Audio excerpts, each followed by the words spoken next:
think running a day spa is all massages and relaxation? There is nothing relaxing about owning a day spa, but we're here to help. Serious spa owners know that being in the spa business isn't for the weak. It takes hard work, planning, and just a bit of luck. We should know because we've owned a successful day spa for over 20 years. Now we're opening up our playbooks and giving you the business insights to run your day spa rather than letting it run you. This is a Spapreneur podcast with Lynn Graves and Ramona Rice. What's up, Spapreneurs? Hi, guys. If you're not hearing me quite correctly, it's because I'm trying to get cat hair off of a chair.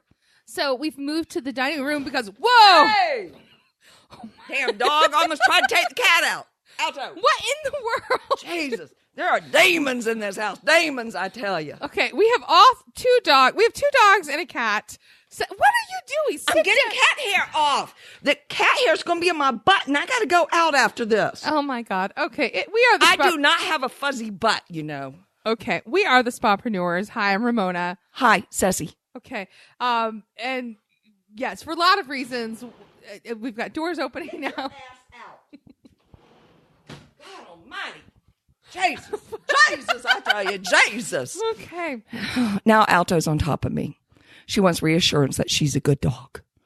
This is the dog that just caused all that havoc. It was her fault. Yes, it was. But she's an old woman. She can get away with it. One day we'll post a beautiful picture of her. She's so pretty. She gets away with a lot of shit. And she's looking at me with these adoring eyes like, I didn't do anything, Mommy. You know, sometimes clients do that too. They do.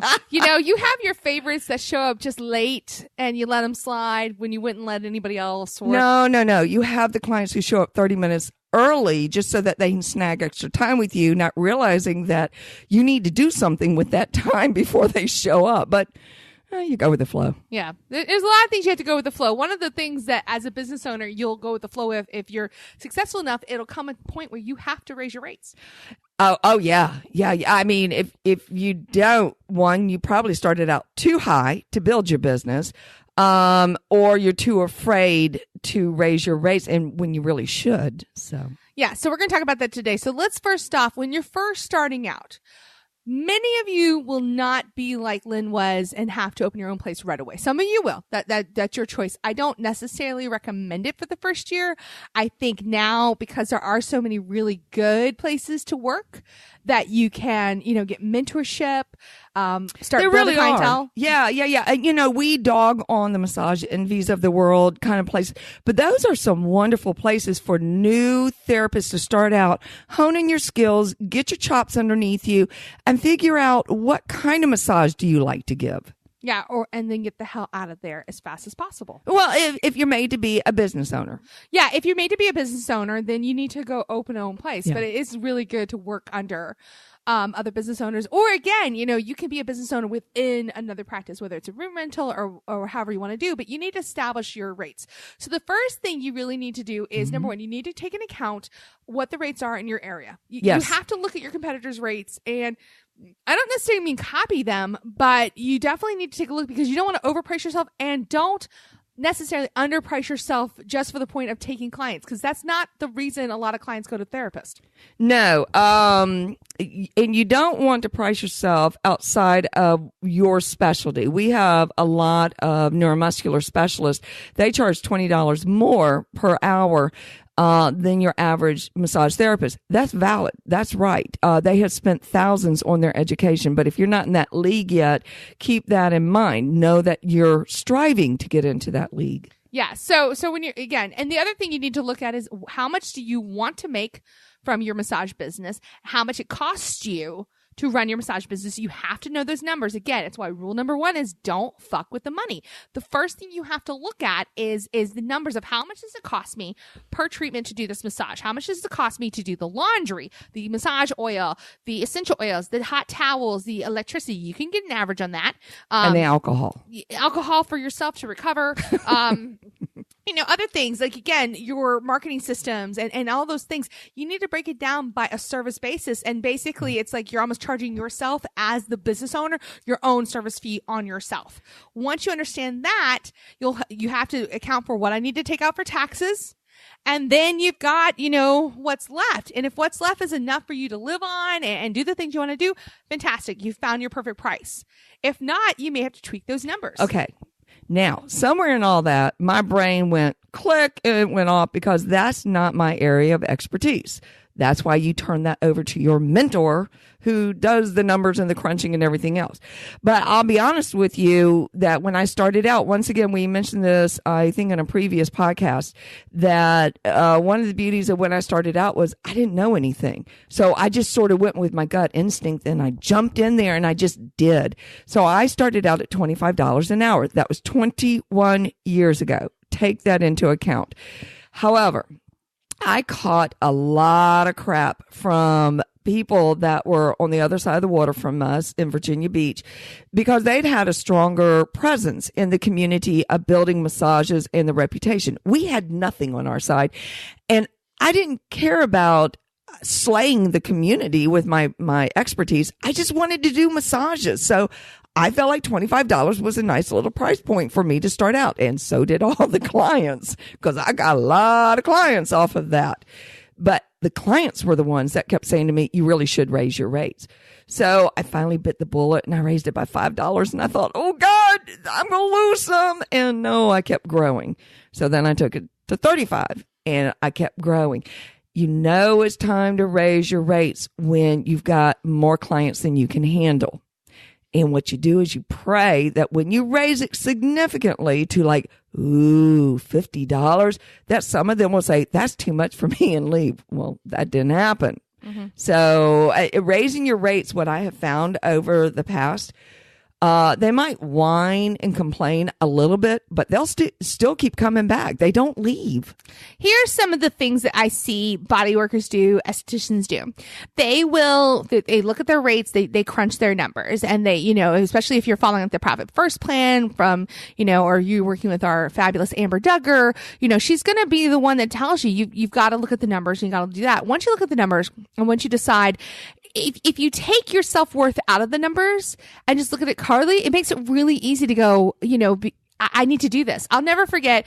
We've mentioned her several times. She's a wonderful therapist, but we had a room renter. And I mean, I'm talking like she gave an ultimate lovey-dovey, like scrumptious massage. She actually owed herself money by the time she was done with it, with all the extras and things Grace like that. McDonald, are you listening to this? Because that's where I don't want you to be. Yeah.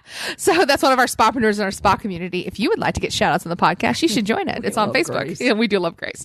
So, but yeah, I just, you have to look at those numbers. And when you look at that and when your clients are telling you it's time to raise your rates, and you just got to bite the bullet, and you can do it nicely. You can do it slowly. So here's some ways to do it. One is, this is a great opportunity if you're about to raise your rates to run a flash sale, run like a sale just internally, just for your clients, and let them know I'm raising my rates starting the first of the month. These are the new rates. Mm-hmm. Go ahead and buy your prepaids now at the old rate. The old rate will expire, and I'll honor them.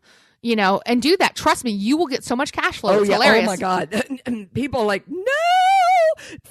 No. Oh, my God. It's funny to watch. This is when you start seeing the real personalities of the clients coming out. So. Yeah, and also it will sometimes be an opportunity for you to turn clients that normally just pay like per service to buy like the memberships. It's a great time to sell those. Let me make a real observation here, too.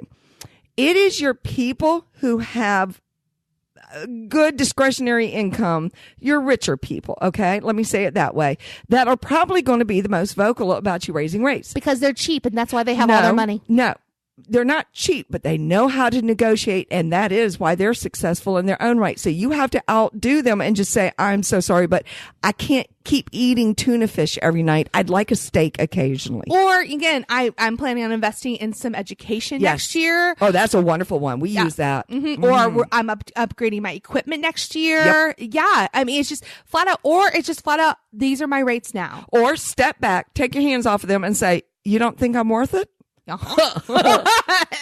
I've done that too. And it's like, oh no, that's not what I'm saying. Yeah. It just comes down to you can't be afraid as a business owner. If you're a business owner, you can't be afraid to charge what you're worth. What you're worth in the beginning, though, my brand new massage therapists, my brand new estheticians, is less than those of them that have had 20 years experience. Yes. So stop it. Don't come out the gate charging $100 an hour unless you're starting in New York City. Yeah. I mean, it is regional. It does depend on where you live. We live in an area where it's lower income, a lot of middle class, a whole lot of middle class. A lot of military. Yes. More military than I think anybody could possibly see. We have the largest concentration of military in the world outside of a war zone. Yeah. But our cost of living is also reflects that somewhat. So look at your area. And you can go to like your Chamber of Commerce and they have all these facts and figures for you. Your local business office where you get your business license. Yes, you need to have a business license. Libraries are an incredible resource. And as a librarian, they'll get it for you. Oh my God. Librarians live for the moment to say, oh, let me take you to this book and show you all these things that we have in here. Yeah, seriously. So unless you're at the library like I was yesterday. So sometimes when I'm working, I will leave the house and I will go to like a library to write because I need to be in a place where I can only write. Yesterday I was in the library and there was this lovely woman who just kept singing. She was filled with the Spirit. But it was just random lines of stuff. It wasn't even like a full song. It was just filled with the Spirit. And I'm just like, wow. So, don't be that person in the library. But yeah, go to your library, go to, your local small business administration. They have these numbers for you. Yes. Maybe even your local AMTA. But honestly. And remember, your tax dollars pay for that stuff. So use it. Yeah, because otherwise someone else will. So totally utilize that. When Massage Envy looks to offer franchisees the opportunity to have a franchise in the area, trust me, they're looking at these numbers before they let a franchise in because they're not going to put it in like a tiny one-stop town. They're going to put it in an area where they know they can sustain because it's more expensive to see franchises close. So be Massage Envy in this case. Yes. And do your research and take a look. So don't just throw out an arbitrary number. I'm just going to charge $50 an hour for massage. Why? Is my first question is why? I got to say that coming from my copier days, we knew our product was comparable to anybody out there, but we would go in and just barely slightly undersell under the competitor. And the numbers were good, so that would get the person's attention, but it still came down to service. Could I still provide the service that they needed in the end and the reassurance? Same thing in the massage world. You don't have to be the top dollar price starting out. If you get down the road and you're a 5-year business, you need to start looking to raise your rates. If you're not good enough to raise your rates, then you got to question what you're doing. Another episode. But for you people starting out, let's talk Massage Envy of the world for a moment. When they came into our area, I had been in business for 15 years. And suddenly they were coming in with introductory $49.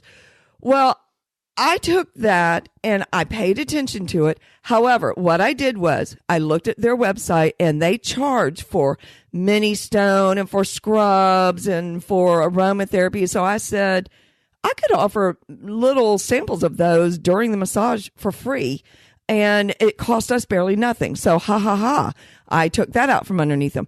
I also started opening on Sundays because they're open on Sundays, and I didn't want to risk losing a client that wanted a Sunday massage. But the most important thing I did was I did not lower my rates. I factored in the fact that they only do 50 minutes hands-on. So if you divide out the numbers between my 59 and their 49, we're giving a better value for a full 60-minute massage. And you have to educate the client on that. Yeah. And it goes back to educating. We talked about this before. I see a lot of people in our industry, I don't want to sell to clients. Fine. Educate them. Yeah. Educate them on your value. The other thing we did was we've always had a membership type program, but we used to call them prepaids. We still do. We do, but now they're membership. And our memberships are free. And they don't require like a monthly fee. You buy the massages you want to use. You use the massages. You either buy more or you don't. Yep. It's okay. You can use them for gift certificates. You can give them away. You can do whatever you want. And they don't expire. You don't lose any because you didn't get the certain amount that month. That's right. And if you run out of prepaids for your membership, hey, you just let us know when you want us to put more on the books because we got your credit card. Yeah. And that's how it works. And by selling membership that way, it puts us at a better competitive advantage than the Pizza Hut's a massage because in all of them offer this kind of weird membership fee because it creates no hassle for the client. But we had to educate. It was about a good year of us talking about this, even though it was something we offered forever. Okay. And let's say you're just not comfortable saying this kind of stuff to a client. You just don't want to go there, or you don't know how to open the conversation. Do a flyer, print out a flyer, put it up front. New membership package for blah, blah, blah dollars. People will pick that up and say, oh, can you tell me about your membership? That gives you the opening you need. Mm-hmm. Or again, you can offer the membership like, I notice your shoulder is really bothering you. I think it's coming from your neck. It's going to take 4 to 6 weeks of regular massage work to handle this. Did you know that our membership program, if you do this, it'll save you money? Mm-hmm. It's just that transition. You're offering value to the client. So doing that as well. But you can't do any of this if your rates are too low. Right. You just can't because you can't afford flyers. Or you know what? That extra rate increase may be able to be the one thing that lets you hire a front desk person. You'd be shocked to know how much money it equates to $5 to $10 more a massage. The very first time I did it, I went, damn, I'm making some real money here. Yeah. It's like, ooh, I'm not working for free anymore. Yeah. I'm not a starving massage therapist. Yeah, we don't like those. The other thing to think about too is if you're still terrified, you're like, no, but I love my clients. And we have one of those in our place. She's been with me the longest. I love her. She's I the most adore her. education. She truly has the most education. She will not let me raise her rates. And it's because she just doesn't feel right doing that to the clients. And mind you, her and her husband aren't super wealthy either, but she just stonewalls me every time. Yeah. And she won't and she do gets it. in her own way. And we're like, fine, you're an independent contractor. You can charge what you want. You know, but I it's let her get frustrating. away with it. Sometimes it's just pick easier the battles. to give in. Yeah, so sometimes you as a business owner have to. But the other thing is, again, so if you're terrified of raising your rates and you're worried, well, I'm going to lose all my clients, then those weren't good clients anyway. If they're or only coming, your skills aren't as good as you think they are, and maybe you need to educate more. Well, that's true. But for those of you that have invested in education, who have steady clients, who have a waiting list, all these other things, that's the time. You need to raise your rates, and you need to explain why. And then if you lose clients because like you're too expensive, they're coming to you because of the price, not because of you. True, but over the years, I have found that no matter how many times we raise the rates, and no matter how high we go, especially with certain therapists, they may moan and groan, but less than 2% leave and go to a different therapist. Now, this brings me to a good point on this, that for you folks that have several massage therapists that work underneath you, when do you raise their rates? If they're booked out 2 or 3 weeks in advance and they don't, you just can't get room for them and people are struggling to get in with them, it's time to raise that rate.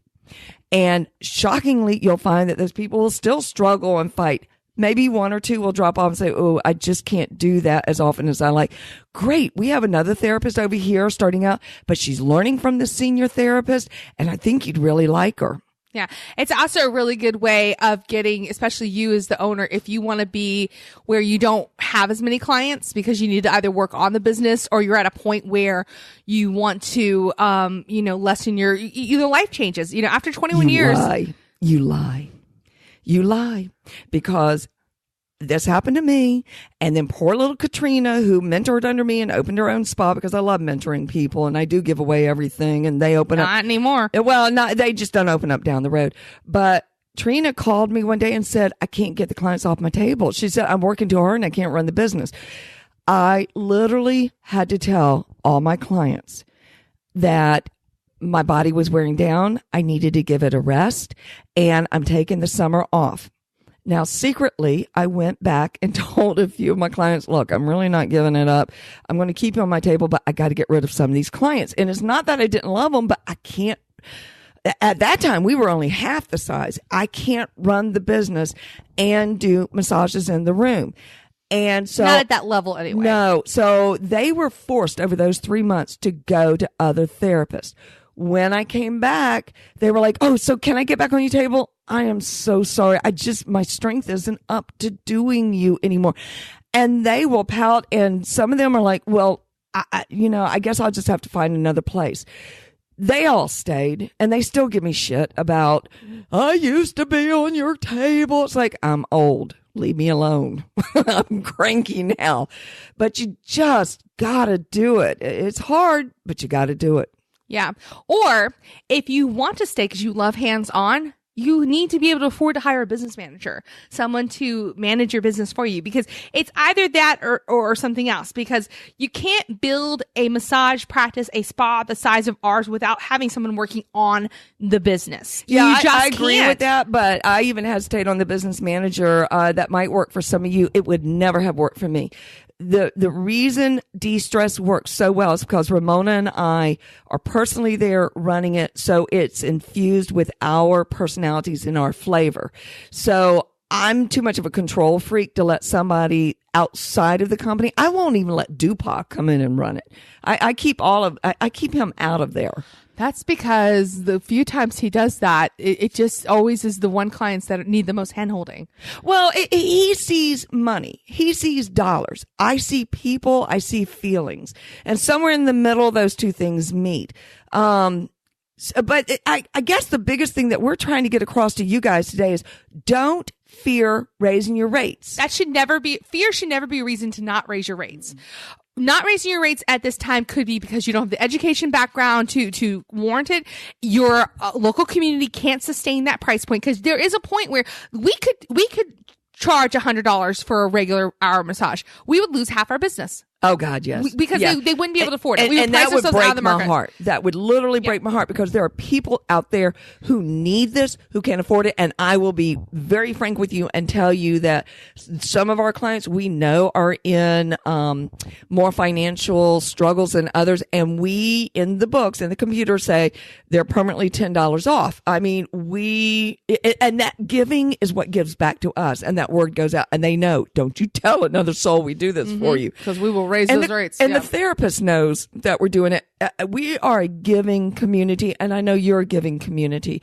But go ahead and let's recap the reasons to raise your rate. 1, you're too busy. Absolutely. Too many clients. Time to raise the rate. 2, your clients are saying you need to raise the rate. Listen to them. Yes. And 3, a reason to give them for raising the rates is, I'd like to take more education next year. Did you know that some of our classes just for 3 days are $800 and more? That doesn't include like hotel and traveling expenses. People are shocked when they find out that our education really takes a lot. Somewhere in their brain, they think we just put our hands on you and start rubbing. No, for Virginia, we're under the Board of Nursing. We're required by law to do, I believe it's 25 CEUs, category A. Every 2 years, yeah. And education is not cheap, especially for the good education. And honestly, it helps you maintain your massage business, because after a while, you get old. You need to learn some new moves. Hey, and wait till your towel warmer bites the dust and you suddenly have to buy one and you're not charging enough, and now you need a new towel warmer, and how are you going to do it?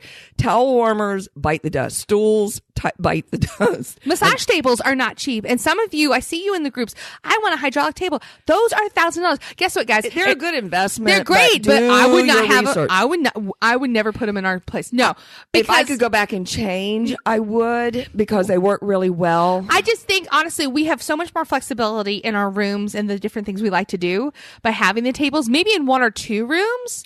But then we would have to charge more for those rooms. Well, we would. But if I knew then what I know now, I never dreamed I'd have 3, 4 people who specialized in very specific things, who probably could use the hydraulics. But if I did that for all 4 of them, and if you do for one child, you got to do for all 4.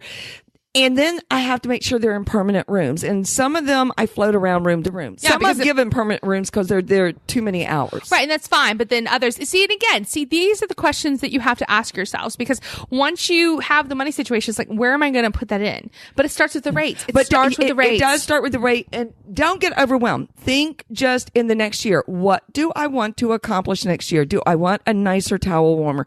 Do I want a better music system? Do I want to upgrade towels, linen service? think small. The bigger things will come down the line. Could I afford to put the hydraulic tables in now? Yes. I choose to put my money into the therapist. They appreciate that more than they do hydraulic tables. And we're investing in things like for the holidays, using somebody to help us with Facebook ads because it's just gotten so complicated that we don't want to do it ourselves anymore. But we're in the bigger end. For you that are in the smaller end, yeah. Think smaller, little steps, but those little steps lead to big steps. Again, it goes back to that podcast episode where we talked about planning. If you have your plan in place, you know, number one, what kind of money you need to make this next year. And are you going to add another therapist or a pedicurist or an a front desk esthetician? person? Yeah, I got to say, if your front desk person really, should that be should be the first person. priority because the minute you do that, it gives you validity to do a lot of things. I'm telling you guys, I fought that for so long, and it was by happenstance. We talked about in another episode. My little Jeanette, who is now a mother of 4, my goddaughter is 16. Oh my God, I can't believe she's that old. She's the mother of my goddaughter. It was by happenstance, but it was the best thing that ever happened to me. And you cannot expect to grow, especially during the holiday seasons. You need someone sitting there answering the phone, telling them about massages and selling those friggin' gift certificates. Sell your ass off during this time, please. Or I'm going to take all your clients. Probably already have them. If you're in Virginia. Okay. Yeah. I got to end this with a little shout out. Sure. My little lyric. We love our lyric. Do Let's you know? Lyric. But I called him an asshole yesterday. And well, he probably earned it. So busted on HR. I was told the other day. I told this lady who specializes in human resources. Are we recording this? That I hired him because he's black, gay, and male. And she just laughed. She said, that violates everything in human resources. I said, that's sad because that's the truth. And I went out and told Lyric that. He said, I love the fact that you hired me for that. And the reason I did that is because it makes everyone who walks in my door feel welcome.